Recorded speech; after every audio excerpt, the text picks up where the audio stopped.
All right, we are back here at the Dirty Oklahoma Rock Show. This is Dirty Dave, and across from me is Dr. Delicious. I wish. Brian Hall. We have Jackie Wilson here in the Jack Shack Studios. Jackie, I've got a question that, once again, Brian Meyer wants to know.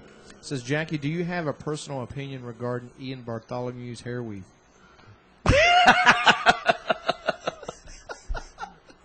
Where the hell did that come from? Who is Ian Bartholomew? Oh, he's the bass player that used to play with Jimmy back in the day. Oh, well, I guess he's got a good weave. I don't know, man. I haven't seen him. Yeah, he hasn't seen him in a while.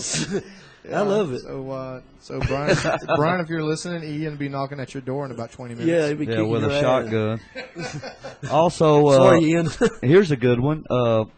Will there be an Electric Horseman reunion? That's from Tommy Angel. The fans want to know. I guess, but I won't be there to see it. No. Yeah. You know, That was a great band. A lot of people still love that It's a band. great band, man. I enjoyed playing with all those guys, but time goes on. People grow apart.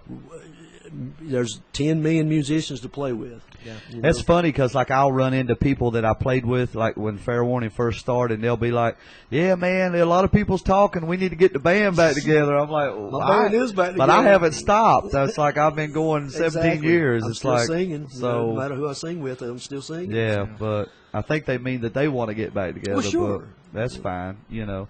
And then one more question, and then we'll get back to Jackie's. Oh God, I lost it. Damn, I'm sorry. Dave, do you have one? Forgot what the fuck I was doing. That guy's going to be pissed off. This is called a brain Get to my fart. question. Oh, I know, I got it. It was the guy that was asking, when are you going to bring back Rockin' Jacks? And I think the answer to that would be never. So, What? Was he the only guy that showed up when I had the where was you at back then? No, we had some. That one guy that came and put it in the tip jar. No, besides having great bands, I mean, we played there many times, and you guys played there. Yeah. But y'all had some of the best wrestling ever. Oh, great, man. Tell them about the was, Boogie Woogie Man you had in there. Boogie called in the other night. No, this is the this is original, Jimmy Boogie. Valiant. Oh, Jimmy Valiant. Actually, he taught me some things whenever my club, we would have heavy metal bands. Anyway, yeah, we'd have wrestling. And I'd get Brian over there to commentate, man. It was great. God. Yeah, we'd dress up in tuxedos. Yeah, it was. But we hired the Jimmy Valiant, the Boogie Woogie Man, to come in, and he pulls up in an old Cadillac. Okay. And I have no dressing room. It's a little old club, man. It's just a little old bar on the side of the road. But anyway, I go out there and tell him, I said, man, he's dressing in his car. Right? And Yeah. you're talking about the Boogie Woogie Man, man. And I go out there and I tell him, I said, man, you can come in my place here and you can dress. Oh, it's just rock and roll, dude. It's cool, you know. But he's one of the nicest guys. Awesome guy. I got to wrestle a Wow. tag team match with him. That was the one where he farted. He was putting his clothes on. Oh, that was at the Thomasville. I called it the Thomasville Civic Center, but it was the old. What was that building over there? TFI. Yeah, they had a flea market over there. You remember? You was there one time. You think this guy was going to fly in on a helicopter in your parking lot? Here he is, an old Yeah. Cadillac, you know. But he's right. It's only rock and roll, man. This is free country. You got to treat it that way. Yeah, I love it. I do too. That's why I'm still here. All right, Jack, go back to, the Horseman has gone, and now 5-1, you guys, and then this kind of got towards the end of that. Yeah. And now where are you at now? You, how did the Chase and Fame thing come together? Actually, I just decided to retire for a while. I remember you didn't said really that was want it. to You're do done. that. And And then I begged you not to, and you didn't listen. well, you know when you play with bands and everybody's got their own opinions, and you know this guy wants to play this guy wants to play this, and you just get to the point to where it's not any fun anymore. Yeah. It's not. It's just. We've all had those nights, right, Dave? Yeah, I've had. Yeah. Where somebody reaches over and says, God, I'm ready to go home. Or Well, see, when you get to that point, falls it's time off to the go, stage. man. It's time to go when you walk in a place. who did that? And you don't even want to be there. It's time to go. And I was at that point. Yeah. I didn't want to be there. I was tired, wore out, burnt out. But anyway, the guys that are playing with me now, the girl that is my girlfriend. I'd known her for a long time, but anyway, her son used to come out to jams that I would, and he's, and I've known him since he's a little kid. I jammed with him over at what was it, over at Plum Plum Crazy? Crazies. Yeah. And so whenever I started dating his mom, he writes and he plays. You know, like he said, he plays drums, keyboards, bass. Does it all. Vocalist, great voice. Ralph, don't listen to what I'm telling you, man. Anyway, Got to keep him down. Yeah, I got to keep him down. Anyway, Always trying to keep the man down. I asked him one time. I said, "You making some money doing it?" No, I said, "Would you like to make some money playing some music?" Yeah, and so we just kind of throwed a little thing together. And I said, "Well, I need a lead guitar player."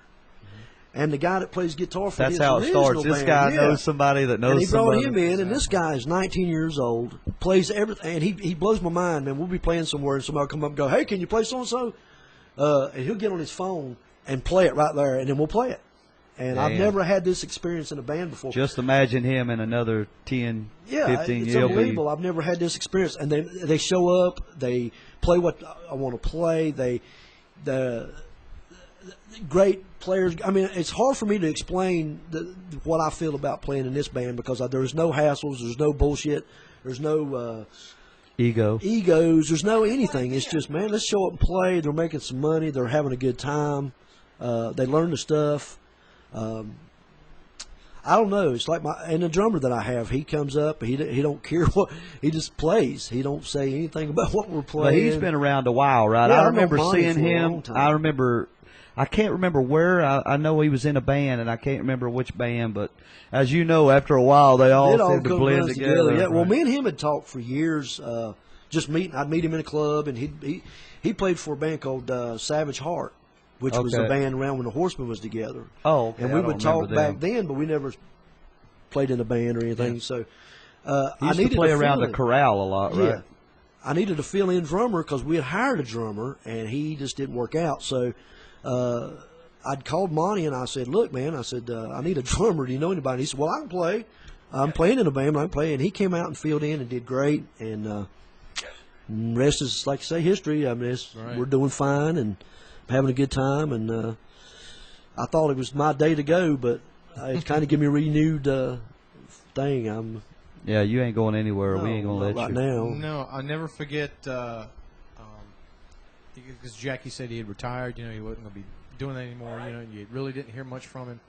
And then when he came in and sat in with Brian, when Brian was out of commission. Oh yeah, that's another story. And then I heard Jackie was going to be getting it back together again, getting another project rolling.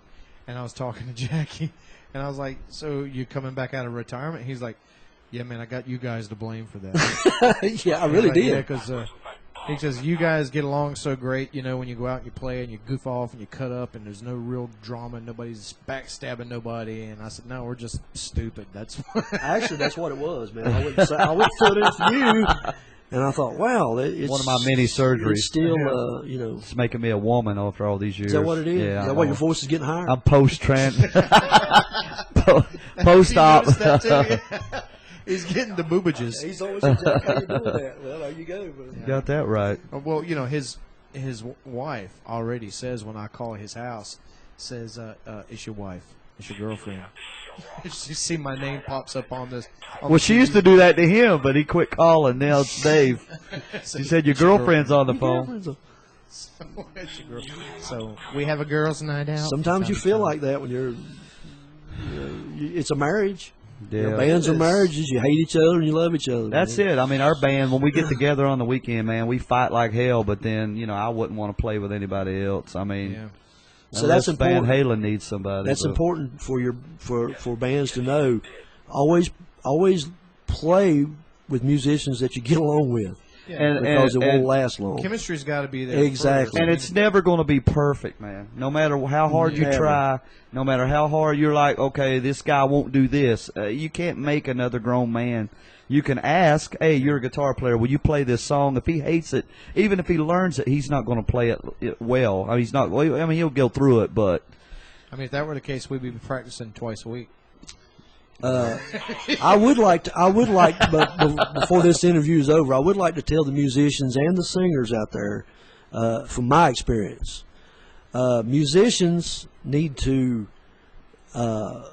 look at the lead singers and what they can do, and don't try to get them to overdo anything, because the worst thing in the world is a singer that can't sing the stuff that the guys want to play. Right. You know. And here's another thing too, like in the question that Mr. Meyer was asking earlier about what's wrong with the music scene now. It's like you've got 15 carbon copies of the same band. Exactly. It's like there should be only one Black Glass. There should be only one 5 to 1. There should be. Why should every band try to sound like every other band? There's no individuality. And I remember back 15, 16 years ago, not blowing my own horn. But if I could do that, I wouldn't be right the first time. I wouldn't be here. Take a couple of years out.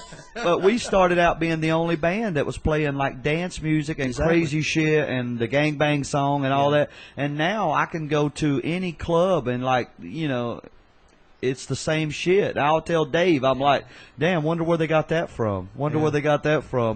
And I've heard my same cliches that I'm still milking 17 years ago.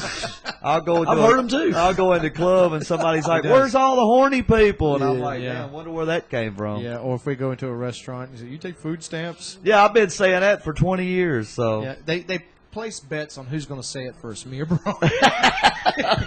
Well, that's one thing I can say about Brian. That's one thing that I was impressed when I first met him.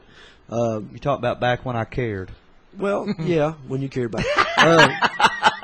I'll never forget a club owner that I'd got to get them to come and play in the club. Big Rick. They went and seen him. He'd went and seen them play in another club, right? And I'm not getting them boys in here. They got ripped up blue jeans and tore up shirts. And they won't look good. And I told him, I said, look, man, that's what your club needs. Mm-hmm. We were playing there. And he's like, I need to find a band like yours. And I said, no, you don't. You need to find bands that are different than mine. Yeah. Right, diverse. And I said, this band is different than mine. They're playing different music. Because, when Rockin' Horse, we were playing shows with those guys when Horsemen got together. And everybody's like, why aren't you playing like Rockin' Horse? Well, we're not Rockin' Horse. There's already a Rockin' Horse. Yeah, so that's they were a great band. My advice to all the bands out there: be yourself. Yeah, do your own thing. I mean, you might struggle at first, but you're going to find your audience. You know what I'm saying? Not everybody's going to like everything. I mean, I've had people come up to me, he's like, why don't you guys do Journey like, Jackie and him does? I'm like, well, why don't you go see Jackie? You know what I'm saying? I mean, that's not being an ass. No, it's just, right. that if you want to hear that, I mean, when I go see Motley Crue, I don't expect to hear Def Leppard. It's like you go to hear that. And most bands put a lot of time in trying to get their own sound. Not a lot now, because there's so many carbon copies now. It's sad, but I mean, North Carolina, from where I came from, this is like L.A., and I just wish it was back the way it was 17, 15 years ago when I first started. You couldn't ask for a better place to play out here, right? I mean, there was clubs everywhere. Yeah. Every band was doing their thing, but I don't know. I think rock in general is on a decline, man. Well, let's take a short break real quick and come right back. This is the Dirty Rock Show. We're going to go smoke weed.